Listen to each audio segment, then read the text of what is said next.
Hello and welcome. My name is Annie, and today we will be taking a thorough look at Anub'arak. The purpose of this guide is to explain how Anub'arak's abilities work, what talents to choose and when, what combos can be done, and of course what is Anub'arak's role and how should we shape his build. First things first, there is no one perfect build which can be used in any situation. The build will always depend on our team composition, the map we are on, and what enemy heroes we are facing. Anub'arak is a warrior, and rated by Blizzard as a medium difficulty hero. His role in a teamfight is to initiate, CC high value targets, and generally cause havoc in the enemy team. As far as laning is concerned, Anub'arak can be used on any lane. Being a melee champion, he does have a default disadvantage against ranged heroes, but his borrow charge and impale abilities do make up for it, allowing Anub'arak to face off even against ranged enemies. When it comes to mercenaries, being a warrior, Anub'arak should tank them for his allies, while protecting the access ways to the mercenary camp against enemy heroes. Having said that, let's jump into his core abilities. Anub'arak's trait, or passive, Scarab Host, spawns a beetle at Anub'arak's location whenever he casts a spell.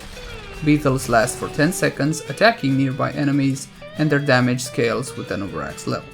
His Q ability, Impale, sends out spikes in a straight line, damaging, stunning, and knocking up targets. His W ability, Hardened Carapace, gives Anub'arak a temporary shield. Anub'arak's E ability, Borrow Charge, allows Anub'arak to move to a target location while being burrowed. Upon surfacing, Anub'arak deals damage, briefly stuns, and knocks up enemies. The ability can be reactivated during its animation to surface early.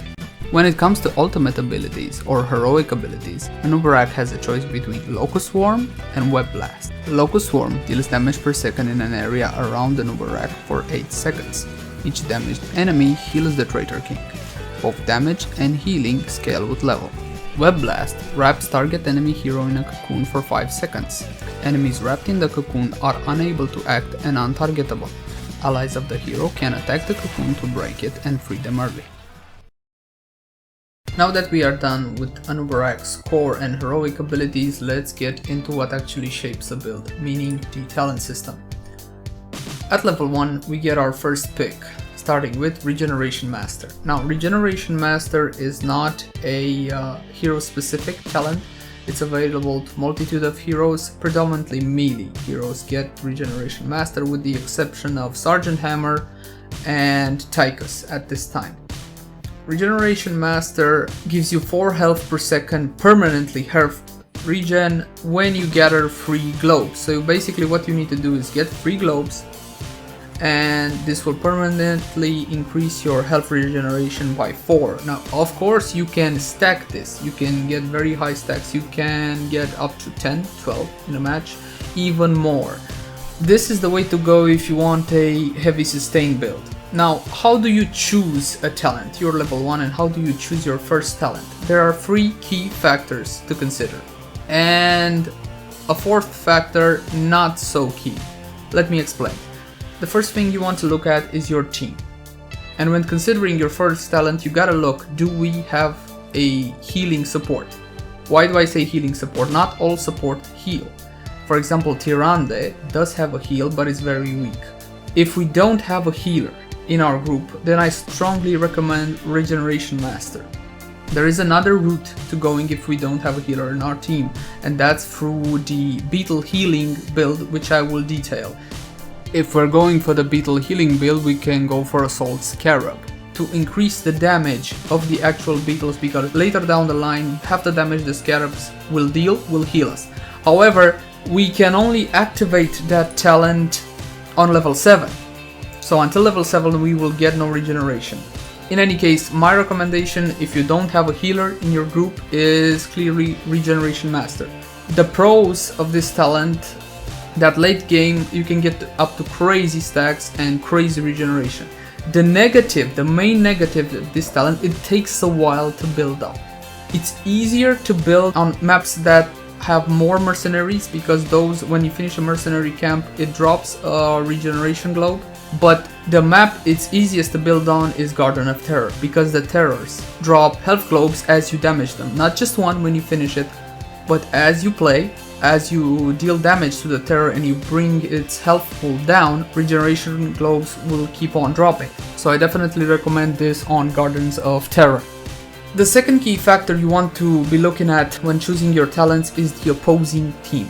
You want to be looking if they got a lot of assassins, a lot of damage. Do they have a lot of damage? Don't they? Do they have assassins? Do they have healers? This is another key factor you want to be taken into account when choosing your talents. And of course, like I said, the third one is the map. Like I just outlined, Regeneration Master can be a great option for Gardens of Terror, but in Haunted Mines, for example, it's a less of a good option. Yes, it is true that the final golem in the actual mines, when you're trying to get the skulls, do drop those globes just like the Terror do, but unfortunately on Haunted Mines there are only 3 mercenary camps. For those of you that don't know, regeneration globes also drop from every creep pack or minion pack, whatever you want to call them, creeps, minions, from the sorcerer. Now that's the little guy with the wand and the book. If you kill him, that's a guaranteed regeneration globe. Let's move on to the next talent. Extended Spikes. Well, it's pretty self-explained. 25% increased range on your Impale. Impale is a very good CC, and more importantly, it's a ranged CC. This is, in my opinion, the best way to go if the opposing team has a lot of ranged characters in their makeup. You would be wise to go with Extended Spikes. Next talent, Persistent Carapace. Increases the duration of Anub'arak's Hardened Carapace's W by an extra 2 seconds. To be frank, I don't see it as very useful. Why? Because normally Hardened Carapace lasts for 3 seconds.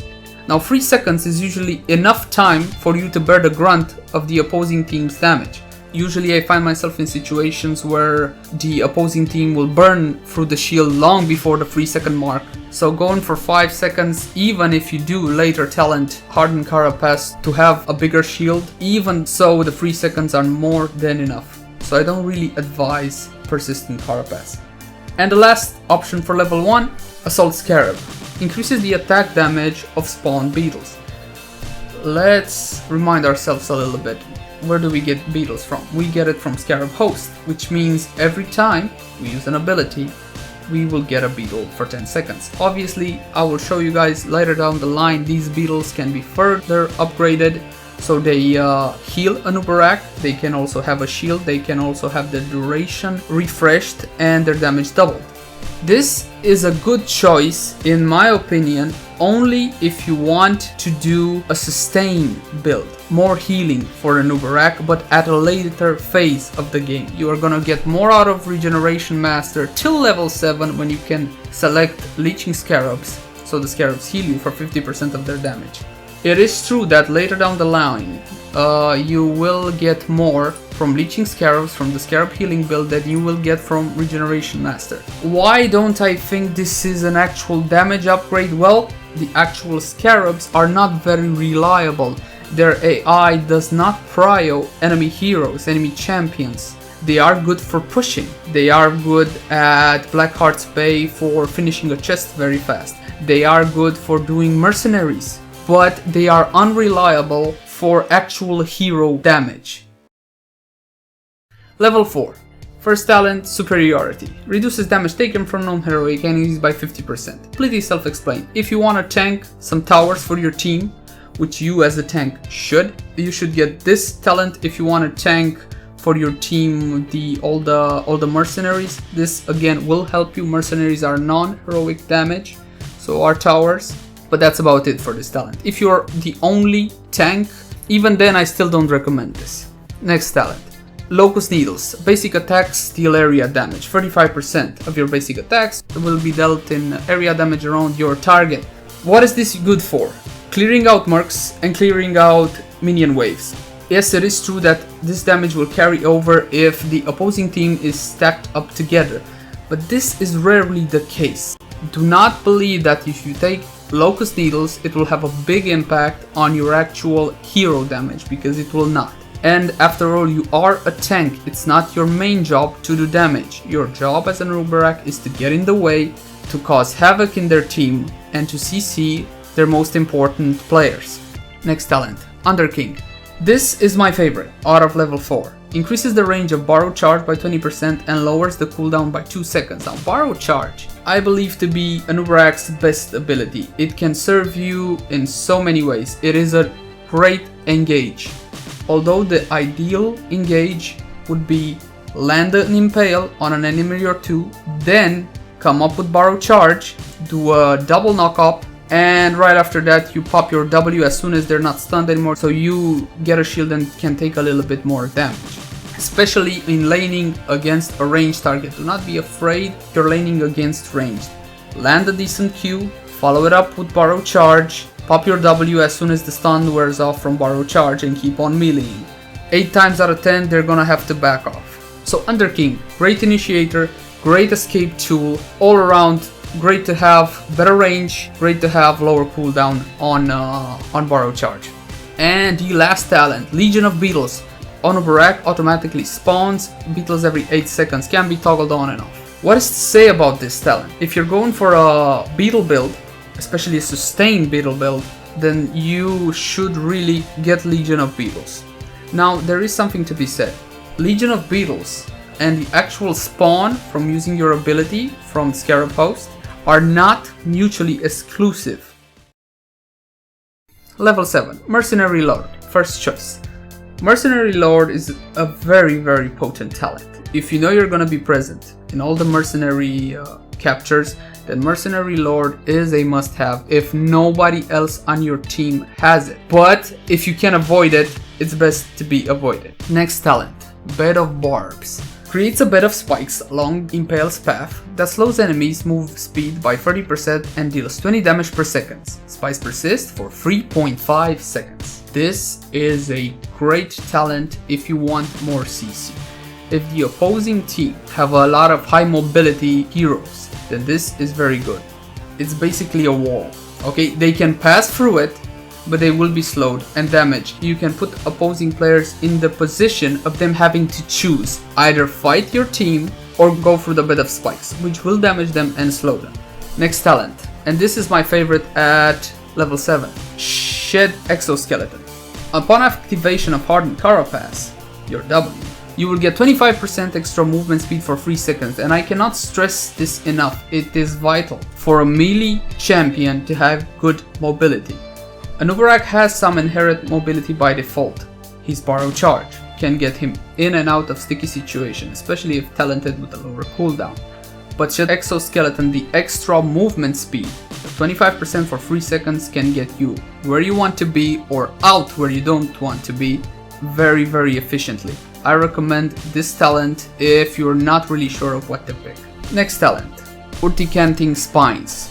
Now, this basically deals AoE damage when you activate your Hardened Carapace. There's nothing really much to explain here. If you want to go for an AoE damage build, like if you want to do a lot of mercs, or if you want to be able to clear waves really fast, or you just want to deal a lot of AoE damage, let's say the opposing team has a lot of melee, and they're probably gonna start bunching around one of your teammates which they choose to focus, then sure, maybe go for this. But normally I don't really recommend it. It doesn't deal that much damage and I don't see it as being that useful.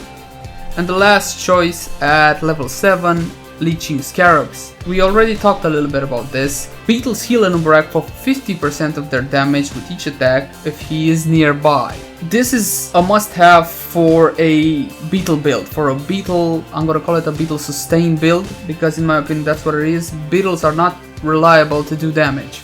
So it can't really be a beetle damage build, it can only be a beetle sustain build at best. And at level 10 we get our choice of ultimates. Unlike other heroes, Locust Swarm and Web Blast are very different beasts. Locust Swarm will deal damage around Anub'arak and heal him at the same time. Great for sustain, great for AoE damage. The cooldown 100 seconds, the duration 8 seconds. I recommend this 8 times out of 10. Very rarely I found myself wanting to have the Web Blast instead of the Locust Swarm. With Locust Swarm, your job will be pretty much simple.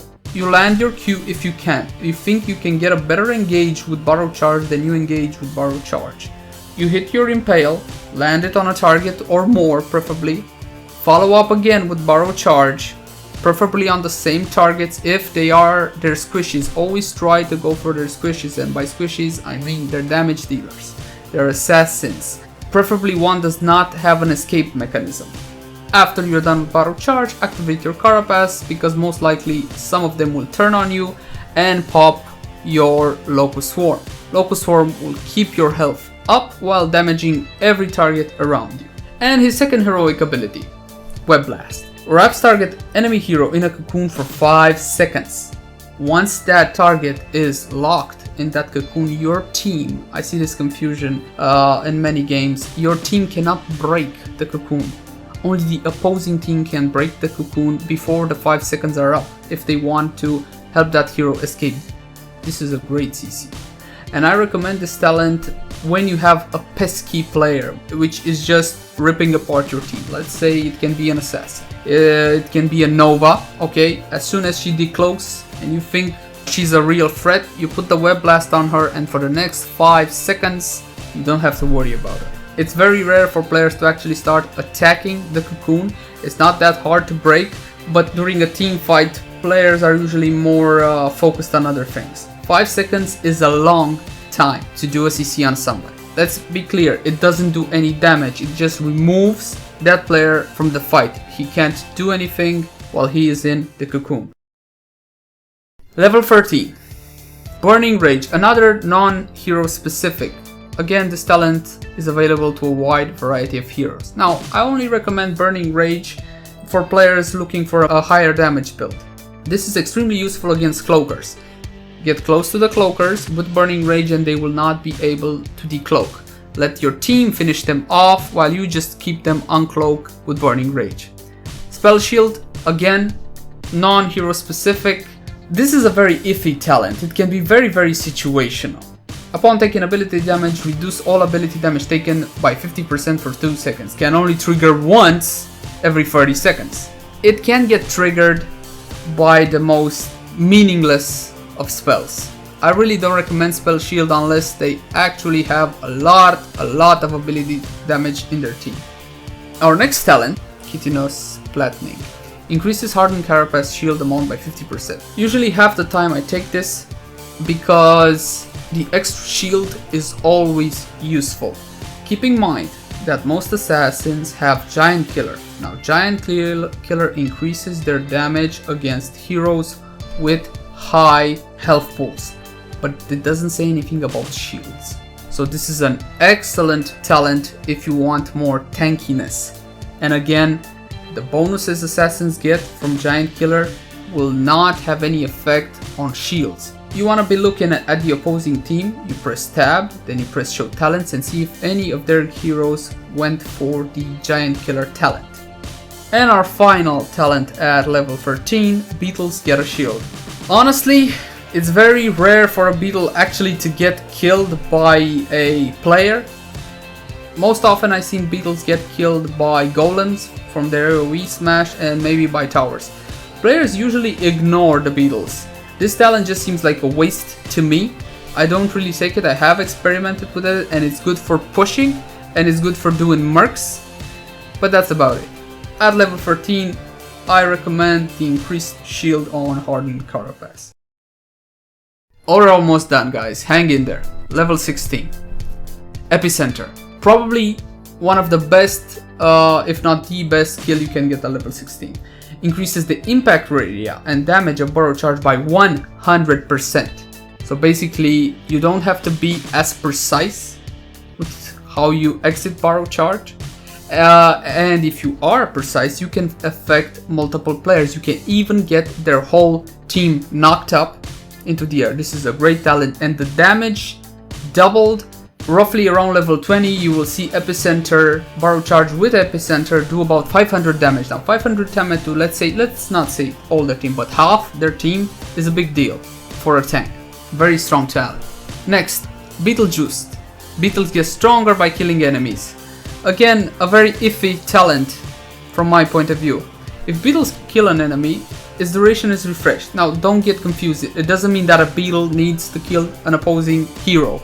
No, it just means that it needs to kill a minion, becomes fully healed and gains 100% bonus health and damage.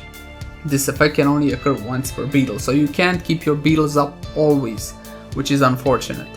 Again, good for pushing and not even mercs, because at merc camps, the biggest merc camp are the knights, and even there it doesn't really matter that much.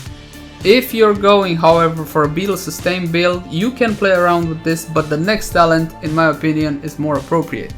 Blood for Blood, another non-hero specific talent. Activate to steal 50% of target's max health and slow its movement speed by 30% for 3 seconds. It's pretty self-explained. It's a 15% nuke of the target's health and a slow. If you want more damage and a little bit of healing, go for this. Rewind, activate to reduce cooldowns. Again, a non-hero specific talent. And again, self-explained. Not really much I can say here except the fact that I don't recommend it. Anub'arak already has short cooldowns. This would be useful on another hero.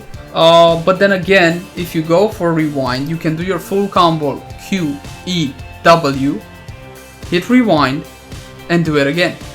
This might come in handy in situation where a target is running away from you. But keep in mind that both Rewind and Blood for Blood have 60-second cooldown. Now in a MOBA, you guys should know this, that's a hell of a long time. And finally, our last talent, at level 20. First choice, Resurgence of the Swarm. Resurrect upon death. After 5 seconds, but this can only occur once every 120 seconds. Now the internal cooldown is extremely high, but this is a very potent talent. If you find yourself dying a lot, if you find yourself dominated by the enemy team and you know that you're probably gonna die some more, then you might get Resurgence of the Storm. But at level 20, the upgrades to the ultis usually are my pick.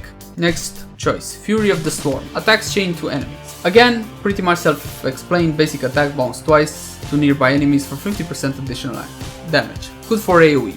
If their team has a lot of melee and they're all bunched up, because they're melee, this would be good. If you couple this Fury of the Swarm with the talent from level 4, Locust Needles, you can do a lot of AoE damage just with your basic attacks. Next choice, Hive Master. This is the upgrade to Locust Swarm. Anub'arak gains a permanent vampire locust that, careful when you read this, that attacks nearby enemies every 3 seconds. So basically this means the locust attacks one target once every 3 seconds. The Vampire Locust deals some damage, which does scale with level, and heals Anub'arak, which again scales with level. If you went for Locust Swarm, I normally go for Hive Master at 20 if I got Locust Swarm. And the last choice at level 10 and our final talent, Crypt Wave. After you cocooned a target, you can reuse your ARP ability to channel on that web target, increasing the duration the specific target is trapped. This is a very situational ability. I only found it useful when I was trying to defend against a player that was trying to stop one of my team from getting the Dragon Knight.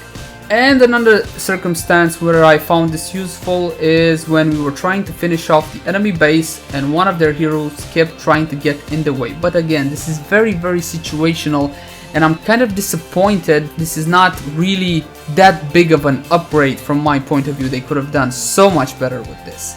And that concludes Anub'arak's talents. Keep in mind, guys, always consider the composition of your team, the composition of the enemy team, and what map you are on, and what is the role you chose or have to do for your team. Based on that, choose your talents, always keep track of the enemy's talents, and always keep track of your own team's talents as well. So in conclusion, Anub'arak is a flexible warrior with multiple crowd control and sustain options, plus very good mobility. If you enjoy being in the middle of the fight and disabling the enemy's most important heroes, then Anub'arak is the right choice for you. This being said, you now have the information you need to shape his build according to your own preferences and circumstances. Keep in mind that abilities will get modified as the game evolves, but the basic principles should always apply. Thank you for watching. Please like, favorite, share and subscribe. This has been Leyzar and Annie, and we will see you again soon.